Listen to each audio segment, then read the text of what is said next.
Bismillahirrahmanirrahim. Ukhayyikum bitahiyatul Islam, tahiyatul ahlal iman. Assalamualaikum warahmatullahi wabarakatuh. Alhamdulillahilladzi allafa baina qulubina wa asbahna bi ni'mati ikhwana amma ba'd. Wa ya ayyuhal hadirun ma'asyiral muslimin, ikhwahillah azakumullah wa iyyakum. Kita buka jasa kita dengan bacaan basmalah. Bismillahirrahmanirrahim. Segala puji kita haturkan kehadirat Allah yang Maha Perkasa, yang telah melimpahkan kenikmatan yang luar biasa pada kita semua, sehingga pada hari Senin kita bisa menghadiri jalsah usbu'iyah kita dalam keadaan sehat walafiat. Salawat dan salam, taslim, moga-moga senantiasa tercurah kepada junjungan uswah, qudwatan hasanatan kita yang agung, Nabiullah Muhammad sallallahu alaihi wasallam. Moga-moga kita mendapatkan syafaatnya min yaumi hada ila yaumil qiyamah, insyaallah. Ikhwani fillah, azakumullah wa iyyakum. Pada kesempatan yang berbahagia ini kita akan membahas tentang adrarur asyirk, yaitu adalah bahayanya syirik. Abdurrahman As-Sa'di, beliau kemudian memberikan hakikatus syirk. Hakikat atau hakikatnya daripada syirik itu ada 3 pengertian. Yang pertama adalah ayya'budal makhluk kama ya'budullah. Mereka itu menyembah makhluk sebagaimana mereka menyembah Allah Subhanahu wa taala. Ini pengertian yang pertama. Pengertian yang kedua yaitu adalah wa yu'adzim kama yu'adzimuhumullah. Mereka itu kemudian mengagungkan sesuatu sebagaimana mereka itu mengagungkan Allah Subhanahu wa taala. Ini yang kedua. Kemudian yang ketiga, wa yusarrifu lahu min khasaisi ar-rububiyah wa uluhiyah, yaitu adalah memaknai makhluk lain itu mempunyai kekuatan yang serupa, baik secara rububiyah, dan tanda kutip tak terangkan ya rububiyah itu apa, kemudian uluhiyah yang berkaitan dengan ketuhanan. Sebelum kita lanjut lagi, maka kita menerangkan tentang rububiyah. Jadi rububiyah Allah itu adalah la khaliqan illallah. Tidak ada yang menciptakan kecuali Allah Subhanahu wa taala. Yang pertama. Yang kedua, la raziqan illallah. Tidak ada yang bisa memberikan rezeki kecuali Allah Subhanahu wa taala. Wala daron wala naf'an illallah. Tidak bisa memberikan mudarat dan kemanfaatan kecuali hanya Allah Subhanahu wa taala. Kemudian la hayyan illallah. Tidak ada yang hidup kecuali dihidupkan oleh Allah. Yuhyi wa yumit, yang menghidupkan dan yang mematikan itu hanya Allah Subhanahu wa taala. La mubaddiran illallah. Tidak ada yang mengelola alam semesta kecuali hanya Allah Subhanahu wa taala. Ini pengertian rububiyah. Jadi kalau orang kafir atau orang musyrik ditanya, wala in sa'altahum man khalaqas samawati wal ardi la yaquluna Allah. Apabila orang kafir atau musyrik ditanya, siapa yang menciptakan langit dan bumi, mereka pasti mengatakan la yaquluna Allah. Yang menciptakan adalah Allah. Itu ada lam takkid dan nun takkid. Artinya apa, ikhwafillah? Ya, lam takkid itu adalah lam penguat. Nun takkid yang ditasdid itu merupakan bentuk penguat juga. Jadi penguatannya 2 kali lipat. Artinya apa? Orang kafir atau musyrik itu paham sekali yang menciptakan alam semesta, yang memberikan rezeki pada mereka, yang menghidupkan dan mematikan mereka, yang mengelola alam semesta itu hanya Allah. Ayakuluna Allah. Ya, semuanya itu yang mengelola adalah Allah Subhanahu wa taala. Tapi kenapa mereka disebut musyrik? Ma na'buduhum illa liyuqaribuna ilallahi zulfa. Dalam surah Az-Zumar ayat 3. Dan kami tidak menyembah berhala kecuali supaya hati kami lebih dekat kepada Allah Subhanahu wa taala. Paham ya ini? Ini kesyirikan orang kafir musyrik itu seperti tadi. Jadi mereka itu dikatakan musyrik bukan karena mereka tidak percaya pada Allah, tapi mereka percaya, tapi nyembahnya harus melalui perantara. Menyembahnya dengan melalui perantara. Maka inilah yang dinamakan musyrik. Apatah lagi zaman sekarang. Mereka sudah tidak percaya pada Allah, tapi malah menyembah kepada selain Allah. Itu jadi musyriknya itu musyrik murakab. Murakab itu bertumpuk-tumpuk. Kan jahil itu ada dua. Jahil basit, ya, goblok biasa, ya, tapi ada juga yang jahil murakab. Ini ngerti, tapi kemudian takut kehilangan fulus, cuan, takut kehilangan jabatan, takut kehilangan apapun. Nah ini kemudian mereka itu ya menutupi hakikat kebenaran. Ini namanya jahil murakab, yaitu bodoh yang bertumpuk-tumpuk. Kalau uluhiyah apa? Kalau uluhiyah atau ya keilahiyahan, ya itu adalah la ma'budan illallah. Tidak ada yang disembah kecuali Allah. Jadi inilah yang kemudian sering ya terjadi kekeliruan pada orang-orang yang mereka itu musyrik gara-gara tidak mau menyembah Allah. Ya, la ta'atan illallah. Tidak ada ketaatan kecuali hanya kepada Allah. La mahabbatan illallah. Tidak ada mahabbah atau cinta kecuali hanya kepada Allah Subhanahu wa taala. La ghayatan illallah. Tidak ada tujuan kecuali tujuan kita hanya untuk Allah Subhanahu wa taala. Apa tujuan kita? Mardhatillah. Yaitu adalah ridho kepada ya Allah, dan kemudian Allah ridho kepada kita. Radhiyallahu anhu wa radu'an. Dzalika liman khasya rabbah. Maka ketika kita ridho pada Allah, Allah ridho pada kita, maka itu adalah hanya dimiliki oleh man khasya rabbah, mereka yang takut kepada Allah. Sing ora wedi, ya wedi ya. Coba jenengan bayangkan ya, Ebenezer Immanuel itu ya, Bang Noel itu ya. Itu dulu ojol. Dan dia kaya itu gara-gara hanya menjadi tim ses. Tim ses ini, tim ses itu ini, dan lama-lama jadi kaya raya, punya Ducati. Dan ujung-ujungnya tidak bersyukur, malah kemudian malah ngompas perusahaan yang mau mengurus K3, keselamatan kerja itu. Itu kalau se-Indonesia kan berapa miliar. Kalau setiap satu pengurusan sertifikatnya itu harus bayar. Jadi kadang-kadang orang kalau sudah keracunan hubud dunia, uangnya diperbaiki. Ya. La yamla'u famuhu ila turab. Tidak ada bisa memenuhi mulutnya kecuali hanya turab. Turab itu apa? Pasir. Habis dikubur baru berhenti keinginannya. Tapi selama belum dikubur, wah dia masih ya ngorong itu ya. Urus ya. Orang tidak selesai dahaganya. Nah, ini adalah rububiyah dan uluhiyah. Sekarang kita kembali kepada klausul syirik tadi. Jadi syirik kan ada tiga ya, wayak budul makhluk, ayak budal makhluk. Yaitu mereka itu yang menyembah kepada makhluk kama tak budullah, sebagaimana mereka menyembah Allah Subhanahu wa taala. Syiriknya apa? Syirik itu terbagi menjadi dua. Yang pertama adalah syirkul akbar, yaitu adalah syirik besar, dan yang kedua adalah syirkul asghar, yaitu adalah syirik kecil.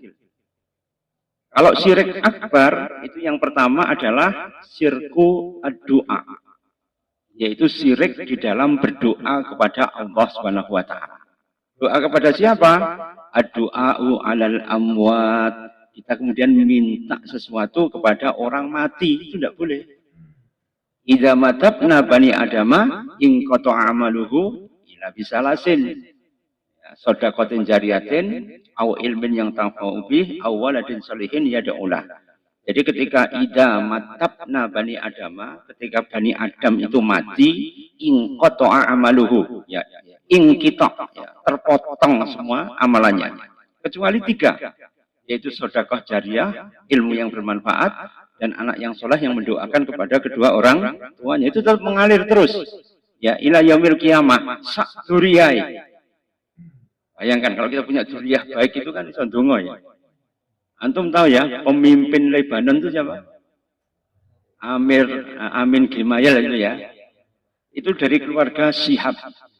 Ya, keluarga Syihab itu menduduki tahta ya di Lebanon, namanya Fuad Syihab. Itu dulunya Islam, kemudian berpindah menjadi Nasrani, ya, menjadi Kristen Mormon. Tapi kalau kita urut nasabnya itu adalah ya nasab sahabat, ya kan ya, nasab sahabat ternyata kemudian melahirkan ya seseorang yang berakidah di luar Islam. Ya, dari Malik bin Hisam al-Makhzumi, itu sahabat yang diutus Umar untuk menguasai Lebanon. Tapi keturunannya ya sampai kemudian abad ke-20 ternyata kemudian murtad. Ya, karena apa? Didekati oleh misionaris Rusia. Tahukah antum di Mojowarno? Oh ya Mojowarno. Ya, itu yang masuk di situ siapa? Misionarisnya juga Rusia. Sama. Ya kan di situ ya Kristennya kan sangat kuat sekali. Jadi mereka itu masuk ke Lebanon sudah lama sekali, mengkondisikan hampir 200 tahun. Baru kemudian bisa memurtadkan keturunan dari Malik bin Hisam al-Makhzumi. Itu seorang sahabat. Ya karena itu ya, man bato'a amaluhu la yusrik nasabahu. Barang siapa kemudian lambat beramal, tidak bisa dipercepat dengan nasabnya. Kok nasab iso karo Rasulullah, kemudian dia keset, males, ya lumuh, ya iso dia akan mendapatkan pahala di sisi Allah Subhanahu wa taala. Tapi ada seorang sahabat yang tidak pernah bertemu ya dengan Rasul, tapi ketika dia mati itu diantarkan hampir seluruh malaikat searsi. Dan dia tidak dikenal oleh orang banyak. Bahkan Umar pun ketika kemudian itu ya dipesankan oleh Rasulullah dengan Ali bin Abi Thalib menunggu orang tadi untuk minta doa. Bayangkan Umar, Ali itu kira-kira kurang apa derajatnya di sisi Allah Subhanahu wa taala. Disuruh minta doa pada orang tadi. Bahkan orang tadi itu tidak pernah terkenal sama sekali menjadi seorang ulama. Ternyata dia penggembala kambing. Kerjaannya penggembala kambing. Ditunggu lama itu ya dari Yaman tidak datang-datang. Ternyata setelah datang orangnya itu adalah yang menggembala kambing daripada kafilah yang dari Yaman. Namanya Uwais Al-Qarni. Tidak pernah bertemu dengan Rasulullah. Ketika mau bertemu dia nunggu ibunya yang sakit, ya, dan kemudian dia birrul walidain, dan dengan birrul walidain tadi diangkat derajatnya itu, dia kemudian ya dihasung oleh malaikat. Ketika diketahui bahwa dia wali Allah, maka dia meminta untuk dimatikan saja. Karena dengan jadi wali Allah, dongo untuk dimatikan, wani nak membuat. Ya kalau jadi wali mesti mintanya kan harta dunia. Karena itu ditantang di dalam surat Al-Jumu'ah tadi. Orang Yahudi ini, ya ayyuhal hadu in za'antum annakum awliya Allah fatamannawul mauta. Wahai orang-orang Yahudi, kalau kamu benar-benar merasa menjadi wali Allah, mintalah kematian kepadaku. Jadi wali Allah itu senengannya apa? Enggak pengen diketahui ibadahnya itu oleh orang lain. Tapi kalau wali murid pengenannya ya cuan, kedudukan, kemuliaan, ya sanjungan, pujian dan sebagainya. Itu kalau wali murid. Ada wali Allah itu tidak pernah ngerek bendera. Ya kecap kan mesti nomor siji. Karena itu ma'asyiral muslim jangan sampai kemudian kita itu jatuh kepada syirik yang berkaitan dengan doa itu. Doa li ghairillah, yaitu berdoa kepada selain Allah. Termasuk doa selain Allah itu ilmu kanuragan, joyo kawijayan. Oh ya jenengan ya lebur saketi. Lebur saketi sekali pukulan wongnya langsung mati ya. Atau lembu sekilan ya, kita ditusuk ternyata masih sekilan. Atau kemudian brojo musti. Brojo musti itu pukulan ya. Kalau di pondok dulu ya, kalau pengen brojo musti ini setelah habis sholat itu duduk-dudukan sini. Wa idza batastum jabarin selama 1000 kali. Nanti kalau sudah puasa ngeblengnya 1 hari 1 malam, maka dia mendapatkan pukulan brojo musti. Nah, tapi doanya tadi ketika minta, ya mintanya itu ternyata kepada khodam, bukan kepada Allah Subhanahu wa taala. Sudah caranya bid'ah, tujuannya juga keliru. Kalau menurut Imam Suyuti yang dimaksud dengan bid'ah itu apa? Ya, definisinya adalah toriku fiddin. Torikoh itu apa? Metode. Fiddin di dalam agama. Mukhtaro'atun yang dibuat-buat. Tudohi as-syar'iyah yang seakan-akan yaitu menyamai syariat. Wayak sudu biha dengan maaf. Wayak sudu bisuluki biha dan kemudian mempunyai maksud untuk kemudian dijalani seperti tadi ya. Dalam rangka apa? Mubalaghatan, yaitu berlebih-lebihan an ta'abudillahi subhanahu wa ta'ala, dalam rangka untuk menyembah kepada Allah Subhanahu wa ta'ala. Itu menurut Asyuyuti makna daripada bid'ah, metode ya di dalam agama yang itu seakan-akan menyamai syariat yang tidak ada dalam syariat, kemudian ditempuh bisuluki alaiha untuk apa? Mubalaghatan, yaitu adalah melampaui batas ya min ta'abudillah, dalam rangka untuk menyembah kepada Allah Subhanahu wa taala. Jadi menyembah Allah itu ada aturannya. Tidak kemudian dibuat-buat. Misalnya punya brojo mesti tadi ya, dengan nuduk-nuduk wa idza batastum bastastum jabarin. Atau kemudian pengen ya dihadirkan jin, raja jin dari Baghdad. Ini ada ilmu itu membaca Yasin, surat jin dan surat Al-Waqi'ah. Kelihatannya sahih kan? Ya benar. Bacaannya Al-Qur'an. Tapi begitu nanti pada waktu ngeblengnya, bacaannya jadi beda lagi. Mintanya kepada siapa? Yaitu kepada selain Allah Subhanahu wa taala dengan nama-nama yang asing yang itu tidak pernah disebut sama sekali. Makna jenengan nanti membaca kitab Samsul Ma'arif itu isinya tentang perdukunan semua. Samsul Ma'arif itu kitab Gus siapa? Kademangan namanya siapa? Gus Samsudin ya. Ya. Jadi kitabnya Gus Samsudin itu adalah kitab Samsul Ma'arif. Isinya itu berkaitan dengan membuat jimat, membuat raja, membuat jambi-jambi, dan kemudian juga untuk membuat ilmu Joyo Kawijaya. Seperti orang mau melet itu ya, itu kan menggunakan ayat Quran juga. Wa ana lahul hadid. Tapi ayatnya yang pertama nggak tak sebutkan, kok sampai nama nih. Ya. Jadi khodam itu penolong. Yang pernah belajar Reiki, oh ya Reiki, Reiki Tumo itu loh. Itu kan ditemukan ya, Pak Hendi aktifitnya dulu ya.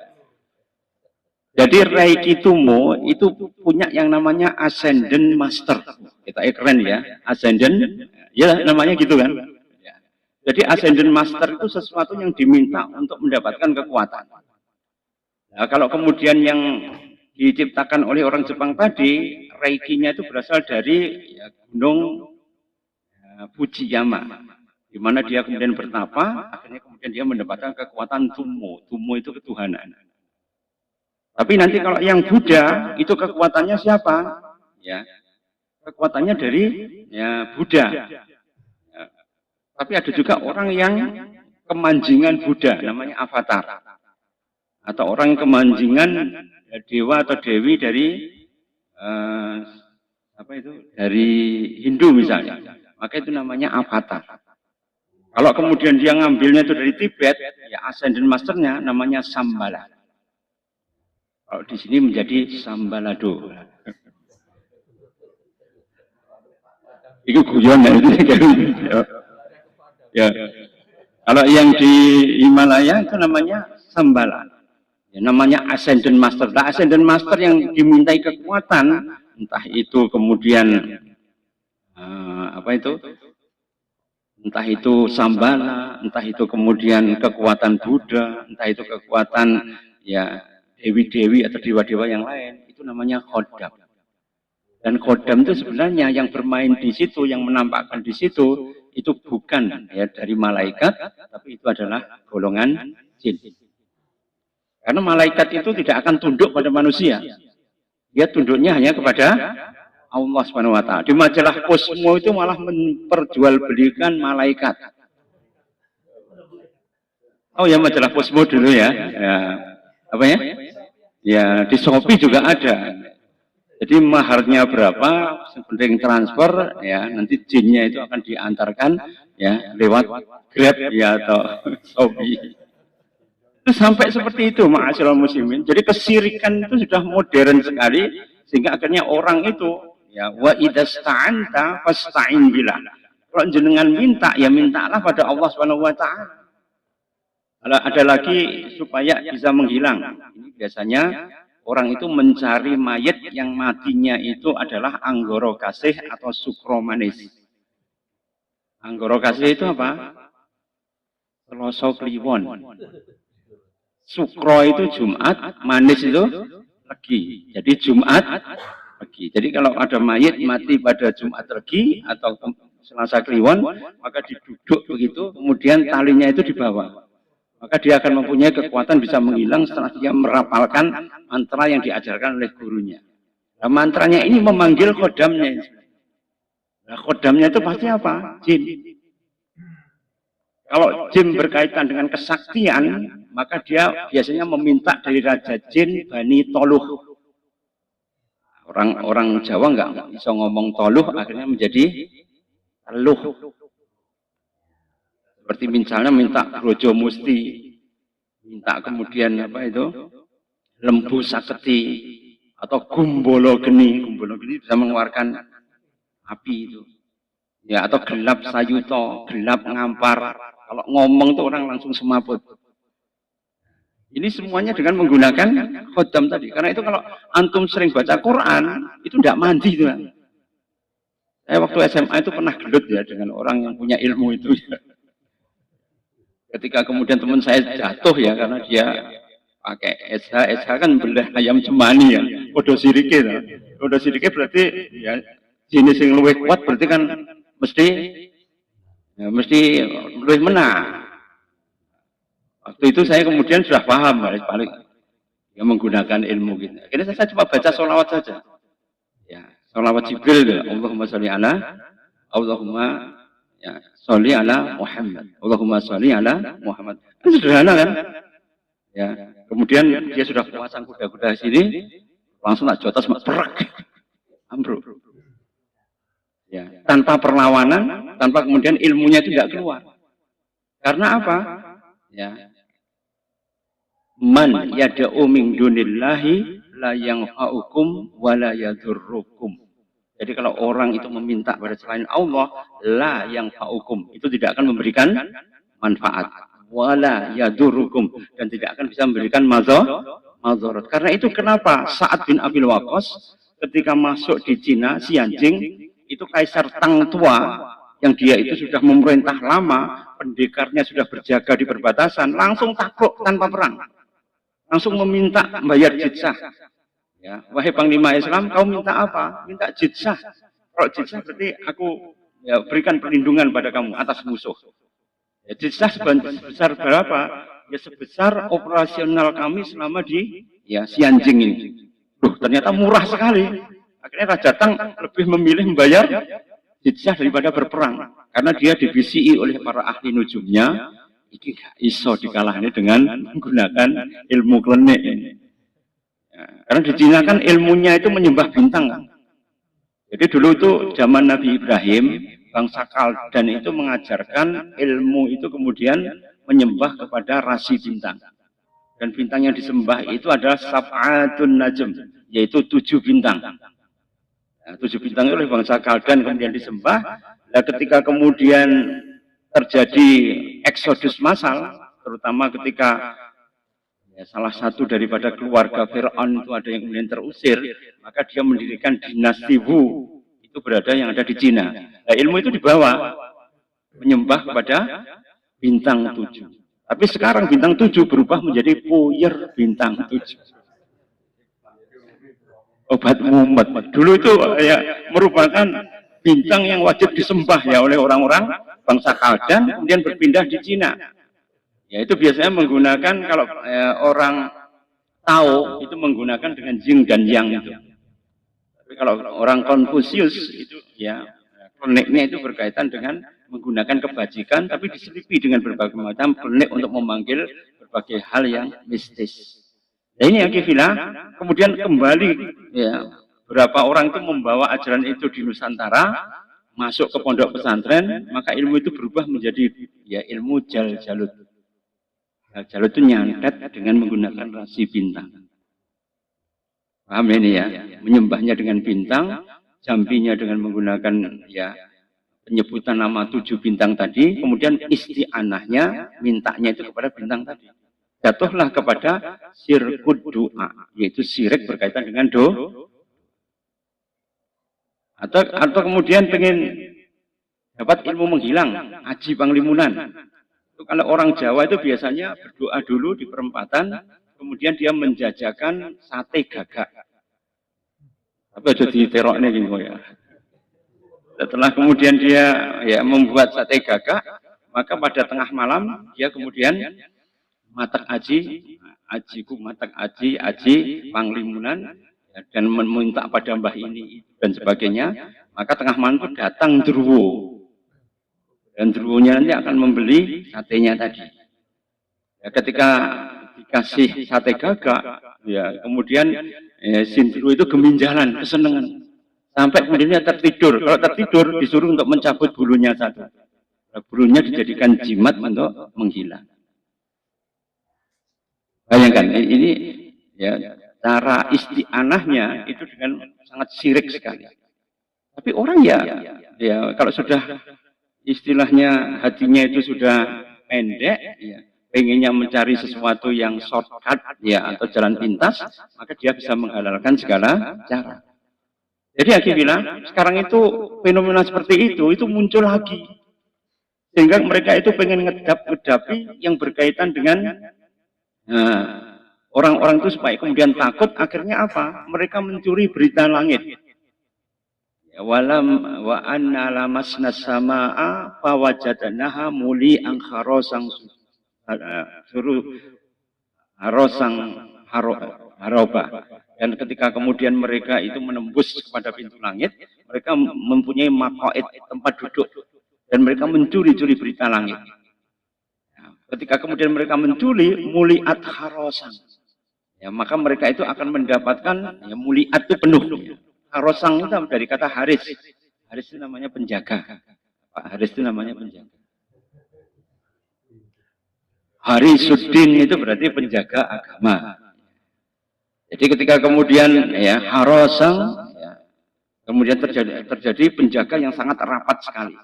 Karena itu ma'asyiral muslimin, ketika mereka itu bisa mendengarkan berita langit, mereka kemudian menyebarkan kepada para agennya itu yang ada di dunia. Itu yang kemudian membuat orang itu menjadi punya ilmu terawangan. Oh ya ilmu terawangan. Ngerti sadurunge winarah. Jadi ngerti sadurunge winarah itu berkat daripada doa mereka itu kepada bangsa jin tadi. Supaya apa? Dikabari bocoran dari berita langit.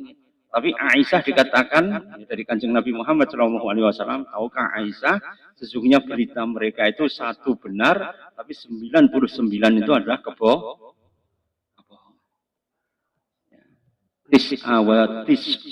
Tis'una kaziban. Maka 99 daripada berita itu adalah ya kaziban. Kaziban apa? Berita yang bohong, goroh. Tapi orang masih percaya saja. Ya karena apa? Seperti misalnya ada Hardi Gumo itu loh. Paranormal yang baru ini ya. Yang nanti akan mengatakan, wow 2026 nanti koruptor yang tertangkap dari bintang film. Yang itu ya tingginya 170-an, ya itu terkenal, ya, royal dan sebagainya. Orang kan sudah bisa menangkap orang itu siapa gitu. Kenapa dia bisa menyebut seperti itu? Ternyata kemarin dia cerita di podcast itu karena matanya itu berasal dari mata orang yang mati, donornya orang yang mati yang tidak diketahui alamatnya. Dan dia kemudian setelah dicangkok dengan donor mata tadi, maka dia kemudian dia bisa melakukan terawangan. Katanya begitu. Tapi jelas bukan itu hanya alasan saja. Karena sebenarnya dia mungkin ya mempunyai ilmu yang lain yang diambil dari jalur yang lain. Ilmu kesesatan itu al-kufru milatun wahidah. Semua kekufuran itu adalah agama yang satu. Kufrun milatun wahidah. Jadi semua kekufuran itu milah wahidah. Itu agama yang satu. Tidak mungkin akan keliru. Karena yang menyembah pada Allah pasti dia tidak menyembah kepada selain Allah. Cuma itu saja. Subhanalladzi khalaqal azwaja kullaha. Karena Allah itu menciptakan alam semesta, semuanya itu berpasang-pasangan semua. Ya, karena itu kenapa? Kalau ada laler, pasti di situ ada penawarnya. Karena itu ketika Rasulullah itu kemudian kencelokan laler, ya kemudian dia mencelupkan laler itu di dalam gelas. Supaya apa? Ya, maka antibiotik yang ada di sayapnya itu kemudian pecah granul daripada enzimnya, kemudian akan menetralisir daripada penyakit disentri yang ada di kakinya laler. Tapi kira-kira sampean wani apa enggak ya nek laler gitu kemudian dimasukkan. Kalau kita tahu sunahnya kan santai saja. Tapi kalau nggak tahu sunahnya malah gila sampean tadi. Ya karena dianggap ganti anu aja, ganti teh saja. Misalnya seperti itu. Jadi ma'asyiral muslimin itulah yang pertama adalah ya sirkul doa. Kemudian yang kedua yaitu adalah sirkul mahabbah. Sirkul mahabbah itu apa? Yaitu adalah syirik yang berkaitan dengan cinta. Jadi martabatul hub ya darajat cinta itu ada 3. Ya. Martabatul adna, martabatul wusta, wal martabatul ya ula. Martabatul ula, tingkatan yang paling tinggi itu adalah mahabbatun, yaitu cinta kepada Allah. Kemudian yang kedua, marhabatul wusta, yaitu cinta di pertengahan, itu adalah cinta kepada keluarga, suami, istri, anak, ya, keranda, kerabat dan sebagainya itu adalah martabatul wusta. Sedangkan martabatul adna itu adalah ya cinta kepada jabatan, pada ya, kemuliaan, ya kemudian kepada ya, harta benda, kepada kendaraan. Itu adalah yang ketiga. Maka martabat ini nggak boleh diolah-alik. Jangan dijadikan kemudian cinta pada jabatan itu menjadi yang pertama. Kalau cintanya ya kepada jabatan yang pertama, maka dia akan terhinakan. Saya pernah punya pasien itu seorang pejabat dari Pemkab. Itu pengen menjadi sekda itu kemudian topo ngidang. Ya, masuk ke Gunung Kelut tanpa baju, ya. Kemudian dia ngidang itu berlaku seperti kidang. Kemudian makannya ya rumput dan daun-daunan yang ada di situ. Ya, bukannya dia menjadi sekda malah edan. Ketika datang tuh ya sudah diru'yah saja. Ya karena dia mungkin masih baru dan dia dulu juga pernah sholat, cuma anunya tergelincir niatnya saja, alhamdulillah sembuh. Andaikan dia bukan seorang yang sholat, musallun, tapi dia kemudian tidak pernah sholat sama sekali, ru'yahnya wangel. Ya, karena ru'yah itu berkaitan dengan orangnya harus mempunyai keimanan dan ahli ibadah. Kalau ahli ibadah tapi keliru niatnya, itu mudah sekali untuk dibenak nih. Tapi kalau dia tidak punya ya tata kelola akidah yang bagus, wah, maka dia sulit untuk dientaskan kembali ya kepada kesadaran Islam. Namanya wa'yul islami, kesadaran Islam. Karena itu akidah, kalau jenengan punya pasien ru'yah, itu dibenahi dulu akidahnya. Sampai nanti ngeru'yah sampai welek, kemudian lambene mimiren, wong-wongnya enggak mari-mari. Ya, karena apa? Akidahnya enggak toto. Karena itu dulu saya pernah terjebak ya. Waktu tahun 2005 itu ketika kemudian usum ru'yah itu, pasien ru'yah bau banyak sekali. Oh itu ru'yah mari, berapa minggu balik lagi, mari balik lagi. Ternyata kemudian ketika saya anamnese gitu ya, ternyata ujung-ujungnya apa? Oh ternyata dia masih melakukan kesirikan. Dia masih melakukan hal-hal yang dilarang oleh agama. Ya, kalau dia masih seperti itu, apalagi tidak sholat, repot. Ya. Karena itu bainal iman wa kafir tarkus sholah. Batas antara iman dan kafir itu meninggalkan sholat. Dari sholat terus piye? Ru'yah sampai elek ya, cuma mimiren rok badine nanti ya. Kecuali kalau orang-orang yang ya memang ya sebelumnya sholat tapi kemudian dia sakit, ya itu mungkin bisa. Jadi ru'yah itu bukan hanya untuk perkara gaib saja, termasuk penyakit fisik juga bisa. Dan ru'yah yang paling dahsyat itu adalah ru'yah minal Quran. Ru'yah yang berasal dari Quran. Semua ayat Allah itu adalah ru'yah. Jadi tidak usah bingung ngapalnya ayat ru'yah yang banyak, tidak usah. Ya, dihafalkan yang Muawwidzatain itu ada sebenarnya sudah cukup. Ya, ayat kursi saja sudah cukup. Tapi ayat kursi itu sudah famous di kalangan jin. Biasanya kalau kita baca ayat kursi itu diterok nih. Ya. Ingat ya, Abu Hurairah ketika menangkap pencuri di gudang itu 3 kali dilaporkan Kanjeng Nabi, dia mengatakan itu adalah jin. Tapi Abu Hurairah kan tetap melepaskan. Maka kemudian ketika melepaskan yang terakhir tadi, apa pesannya? Kalau kamu ingin terlindungi dari setan, maka bacalah surat ayat kursi. Ini jin memberitahukan pada Abu Hurairah. Kon moco ayat kursi. Berarti ayat kursi wis famous lah di kalangan jin, sudah terkenal. Karena itu ketika kemudian dengan ru'yah dengan ayat kursi itu diterok ini dan suaranya lebih bagus. Biasanya itu akan membuat orang menjadi ya minder, akhirnya dual. Ya. Nah ini kemudian ketika jenengan merasa rendah diri, maka ya, setannya itu kemudian bisa bersipongah untuk kemudian ya, menggoda sampean. Karena itu meskipun jenengan pateng peletot tajwide atau mojone ya tidak pateng genah, teruskan saja.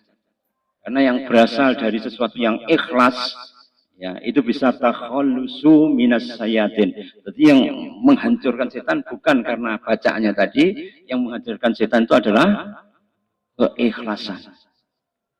Apa sumpah daripada iblis? Wa fi izzati la ukhwiyanahum ajma'in. Ya Allah, demi izzah atau kebesaranmu, la ukhwiyanahum ajma'in. Pasti akan aku sesatkan manusia seluruhnya. Ila ibadaka minhumul mukhlasin, kecuali dari hambamu yang mukhlis. Ini keikhlasannya ternyata yang akan kemudian menghancurkan daripada syaitan.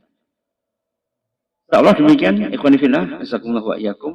Bahasan kita masih panjang ya, itu masih satu tadi.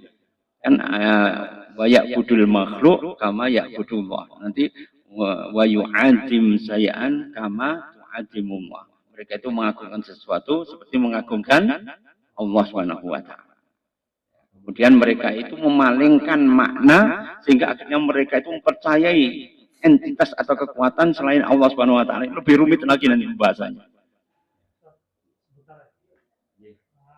Boleh nggak kalau orang misalnya kena sihir, kemudian ahli keluarganya itu meruqyah Al-Quran, terus yang dikena sihirnya sembuh, kemudian nggak tahu, yang mungkin nggak tahu ya, kembali ke tukang sihirnya, boleh nggak dipakai Al-Quran? Kembalikan ke Al-Quran. Jadi kalau kita ya ta'awud, bukan ngawud ya, ta'awud ya minta perlindungan pada Allah Subhanahu wa taala, maka sesungguhnya ya kezaliman itu akan dikembalikan pada orang yang menzalimi sebenarnya. Orang usah kemudian diniatkan untuk membalas ya. Ketika kita membaca Quran saja, sebenarnya kita sudah dibentengi oleh Allah. Ingat sahabat yang membaca surat Al-Kahfi ya. Pada malam hari itu ketika kemudian ada tiba-tiba ya, ada kayak kubah itu yang menutupi, kemudian angin berputar-putar di situ, sehingga sahabat ini dilindungi oleh Allah Subhanahu wa taala. Karena apa? Membaca surat Al-Kahfi. Bahkan ada seorang sahabat itu membaca surat Al-Mani'ah ya, atau Baro'ah. Al-Mani'ah itu adalah penolak Al-Baro'ah. Ya, kalau kita menamai surat Al-Muluk. Ya, Al-Muluk itu surat Al-Bari'ah atau surat Al-Mani'ah. Bari'ah anil azabil qabri, yaitu mencegah dari azab kubur. Mani'ah itu adalah pelindung supaya orang itu tidak diazab di alam kubur. Namanya surat Al-Muluk. Seorang sahabat itu ya nggak sengaja sholat itu ternyata di situ bekas ada kuburan. Ya, dekatnya ada kuburan. Dan ketika kemudian dia membaca surat Al-Muluk, maka Rasulullah mengkabarkan, karena Rasulullah kan diberitahu oleh malaikat Jibril bahwa mayat yang kemudian berada di dekat situ itu mendapatkan pengampunan hari itu ya karena ada orang yang membaca surat Al-Muluk. Karena saya kadang-kadang heran kok malam Jumat kalau kita kirim dongo harusnya bukan dengan Yasin tapi dengan surat ya, Al-Muluk atau kalau seminggu sekali dengan surat Al-Kahfi. Kalau Yasin itu malah kekuatannya itu 2 kali 1. Bacaannya adalah pagi dan petang. Barang siapa yang mengqara al-Yasin, ya, barang siapa yang membaca Yasin pada pagi hari, diberikan kegembiraan sampai sore hari. Dia baca sore hari, diberikan kegembiraan ya sampai pagi hari. Artinya apa? Ya 12 jam perlindungannya. Tapi kalau perlindungan agak kuat, yaitu ada surat Al-Kahfi selama 1 minggu. Barang siapa yang baca surat Al-Kahfi, diberikan cahaya nuran oleh Allah Subhanahu wa taala sampai kemudian Jumat berikutnya. Artinya apa? 1. Tapi kalau untuk kemudian kita supaya keluarga kita itu tidak diazab dari ya alam kubur, bacalah surat Al-Muluk. Nah, malam Jumat itu kadang-kadang orang lupa. Coba kira-kira ada mulukan apa enggak? Adanya kan Yasin. Nah, sing mulukan enggak ada. Karena itu kalau jenengan baca surat Al-Muluk harusnya setiap hari kalau jenengan cinta pada keluarga. Insya Allah saya membacanya malah pagi sore. Bahkan kalau perjalanan ini saya baca terus. Ya, karena apa? Itu sumbangan kita pada keluarga kita lah. Keluarga kita itu Robi Firli Wali Walidaya Warhamhuma Kama Robbayani Shafiran kurang. Itu macam masih kurang. Ya, karena ahli keluarga kita itu butuh ya. Al-mayyitu kal gharik.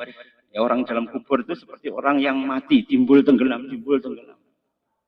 Wasafinatuhu, sedangkan kemudian safinah atau kapalnya itu apa? Dongo dari ya mantaroka ya ba'da mautihi, apa yang dia tinggalkan ketika dia sudah meninggal. Apa itu? Yaitu adalah anak-anak keturunannya. Bacalah surat Muluk, itu jelas hadisnya. Bahkan orang lain saja kesawapan. Ya Banda. Karena kalau jenengan nanti lewat kuburan apa-apa, baca surat Al-Muluk, berhenti sejenak. Coba kalau kemudian itu doa yang paling dahsyat ya, Allahumma ghafir lil mu'minina wal mu'minat wal muslimina wal muslimat al ahya'i minhum wal amwat. Itu adalah doa kita minta ya diampuni seluruh kaum mukminin dan mukminat, muslimin dan muslimat sejak Nabi Adam sampai hari kiamat. Itu berapa triliun orangnya? Dalam hadis dikatakan man da'a bidhahril ghaib, barang siapa yang berdoa li ikhwanihi kepada saudaranya bidhahril ghaib tanpa saudaranya tahu, maka waqala malak, maka malaikat yang mengatakan wa mislak. Maka kamu akan mendapatkan pahala yang sama. Coba kalau jenengan Allahumma ghafir lil mu'minina wal mu'minat wal muslimin wal muslimat. Kira-kira sejak Nabi Adam sampai hari kiamat itu jenengan misrak juga diampuni, ampunan jenengan berapa? Dahsyat kan? Kalau jenengan berdoa jangan melupakan doa ini. Ini diterangkan panjang lebar oleh ya kitab Nasaikhul Ibad yaitu Ibnu Hajar Al-Asqalani. Pada bab terakhir setelah Khatamul Anbiya menerangkan tentang kitab Kanjeng Nabi, beliau kemudian menyitir tentang doa. Tapi kan jarang orang kemudian mensosialisasikan doa ini kan? Kan doanya mudah. Allahumma ghafir lil mu'minina wal mu'minat wal muslimina wal muslimat al ahya'i minhum wal amwat. Innaka sami'un qaribun mujibud da'wat, hanya tambahannya saja. Bisa jenengan tambahi, bisa tidak. Tapi yang jelas doa itu akan nyawabnya itu ke kita semua. Tentu ribuan, bahkan jutaan, bahkan triliunan dari orang muslim dan muslimat itu akan mendoakan kita. Apa yang kita butuhkan ya, kecuali hanya doa-doa dari kaum muslimin. Bidhahril ghaib, tanpa kita mengetahui. Nah itu ikhwanillah, ya, kalau kemudian kita mengamalkan yang sedikit saja, ternyata kemudian kita mendapatkan pahala yang melimpah. Allah demikian. Aku lupa lihatlah. Astagfirullahaladzim li walakum walisailil muslimina min kulli dzambin fastaghfiruh innahu wal ghafurur rahim. Kita tutup dengan istighfar 3 kali dan doa kafaratul majlis. Subhanakallahumma bihamdika asyhadu an la ilaha illa anta astaghfiruka wa atubu ilaik. Wa afu minkum wallahu muwaffiq ila aqwamit thoriq. Wassalamualaikum warahmatullahi wabarakatuh.